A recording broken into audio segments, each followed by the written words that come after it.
I think a lot of leaders are trying to actively quantify Gen AI's impact on CX. And let's all be honest, we've all been cornered by a CFO and said, okay, Tom, I'm willing to make the return on investment. When am I going to see it and by when? Right? That's the pressure statement that usually is laid when you're thinking about investing in technology.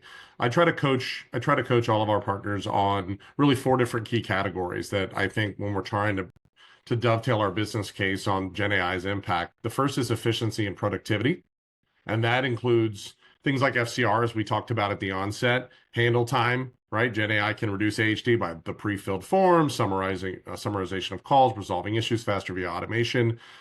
Second category, cost and ROI. Cost per contact, as I mentioned at the onset.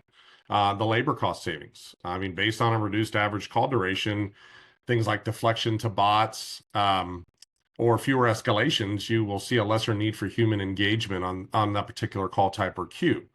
The third category would be around your traditional customer experience metrics. From a customer SAT perspective, did the AI-enabled interaction still feel human and helpful, right? How do we measure against that? Things like NPS. Are customers still likely to recommend the brand after engaging with AI? And then lastly, is customer effort.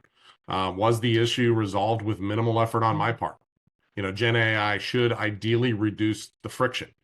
And the fourth category, and not to be diminished, is the quality and consistency. For me, I believe these measure the accuracy and effectiveness. Things like call summarization accuracy. How accurate and complete are AI-generated call summaries or post-call notes? That's going to matter for that next agent that might get an interaction live. Your knowledge retrieval speeds. The time it takes for Gen AI to surface the right info back to an agent.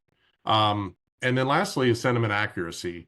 How well does that AI interpret the customer emotion and intent? So I think if you have a well-balanced scorecard of efficiency and productivity, cost and ROI, CX metrics, and quality and consistency, you can take that to the board, right? We've got complete control and command of the impact that this is going to have on our organization.